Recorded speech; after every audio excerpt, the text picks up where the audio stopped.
PNP is going to beat them street and lane. Because PNP is ready. Going into this election united, strong, and confident. Hello, I'm Dudley Thompson, and welcome again to WDT Media TV.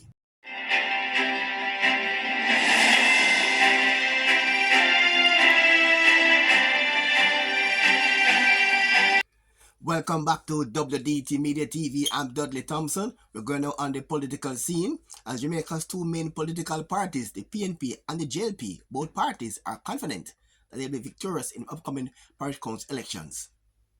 Whenever the elections are called, Manchester will be led by the Jamaica Labour Party. Going into this election united, strong, and confident. It was a beautiful atmosphere inside that meeting. We have invested more in local government than any other government has done in the history of Jamaica. We have made life better for communities in terms of the significant amount of roads that we have repaired, not just through councillors but also through MPs. I'll be out there. It's my love, it's my commitment, and I'm devoted to the activities involved in political life, and I still am fit with a bit of vigor and vitality, and I'll be out there with them. Parliament was told on your marks. In November 2023, at the 80th anniversary massive conference that the Jamaica Labour Party had, we were told to get set. Yes. Today, ready. We are ready.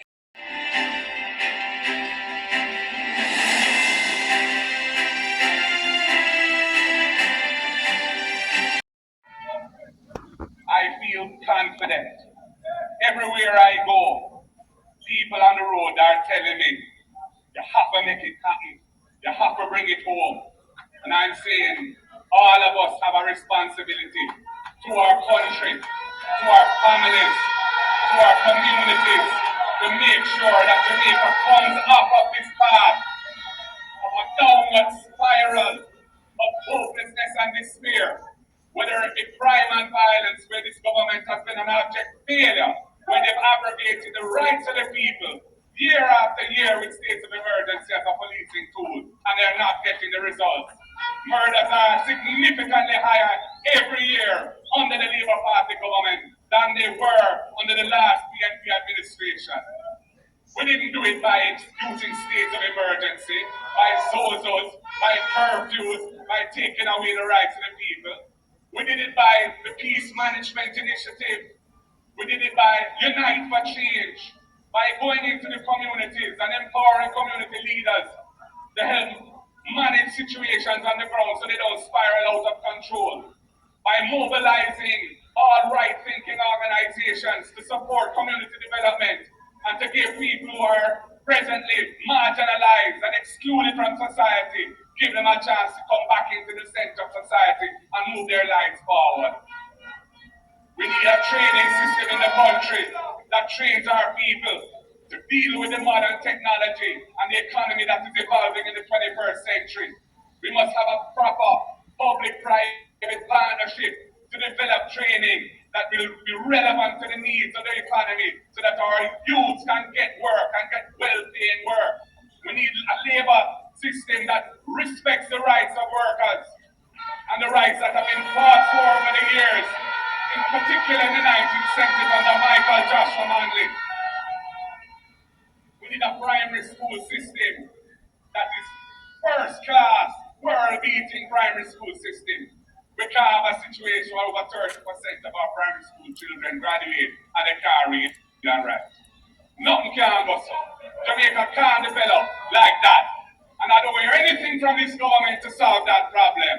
That will be priority number one of the next PNP government, because the future of our country depends on solving that issue, whether it be crime, whether it be productivity, whether it be wealth creation.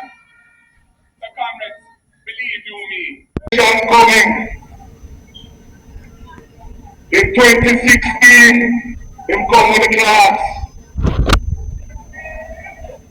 Then him come with program. Then him come as the builder.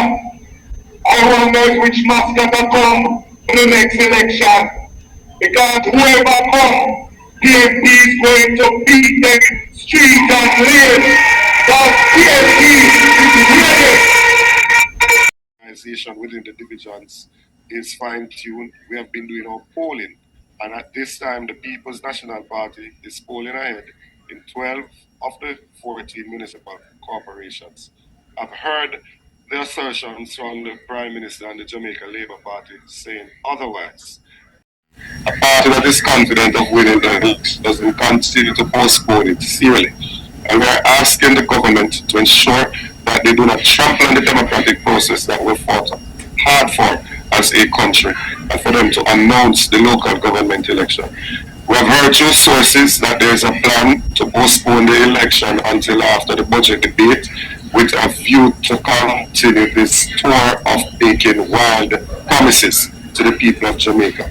I can very well recall in the lead up to the 2020 election that they spent millions of dollars to have a groundbreaking for the Charisma project in Landover in St. Anne. And up to this day, we have had no work taking place in Landover to build those hotel rooms. Still on the political scene, as PNP councillor for the Grange division in Westmoreland, that's Lachlan Mackenzie, was sidelined by the PNP, and guess what? He'll be running as an independent candidate. My conscience set me free. What I did at that time, I looked on it and I decided that I was not going to the Jamaica Labour Party.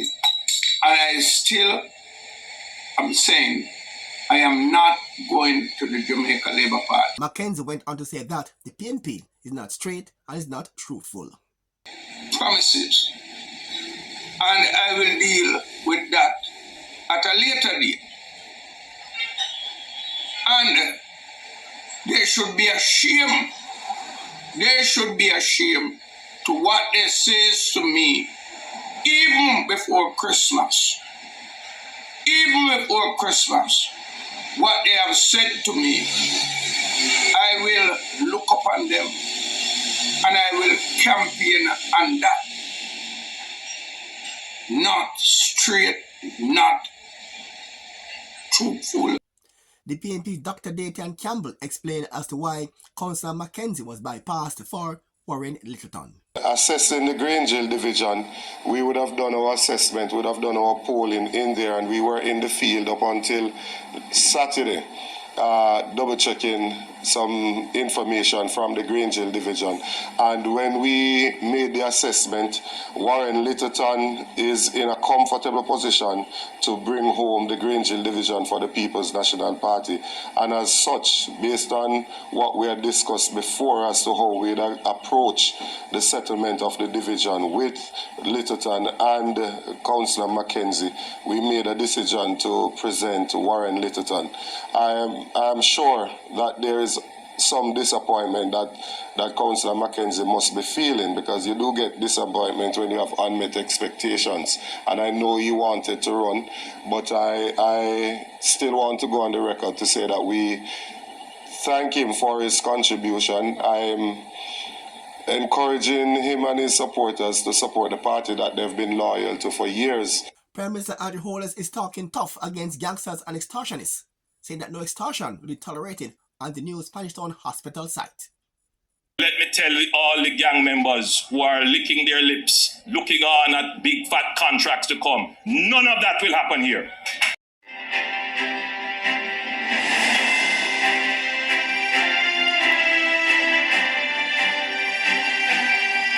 We have already started to work with the JDF and the JCF. This will be a military camp if it has to be. There will be no extortion here. No illegal activity here. No controlling of site here. None of this government funding spending here will go to fund criminals. That link must be cut. Taxpayers' money can't come here. And people have name on list who don't come to work, collect pay and then use it to buy gun. Cannot happen. Cannot happen. This mustn't help build gangs. So those who have that in their minds, stay far from here. that I have to put JDF and JCF around here, and any man coming in or coming out has to be checked. And the roster has to be kept outside by the JDF and the JCF about attendance for work, then it will be done. Your fiscal affairs, your revenues, the taxes that you pay, whether it is GCT, property tax, whatever tax, we have managed it in such a way that today, from our budget, we can say we will allocate $87 million from our budget. St. James Parish Council is warning persons to be vigilant when they buy meat in Jamaica's second city. We have conducted a meat drive in terms of what is happening in our meat shops, supermarkets, warehouses, and we have visited at the latter part of November last year to early January this year 65 food handling establishments, to include 43 meat shops, 2 wholesales, 1 warehouse, 1 restaurant, 4 food shops, and 14 supermarkets. A total of 70 kilograms of meat were seized and condemned, and these included unstamped goat meat, bovine intestine, chicken foot, and also pork that was compromised during storage, as well as frankfurters which were expired. That's it for today's show. I'm Dudley Thompson, and again, as usual, please like, share, and subscribe. And as usual, thanks for watching.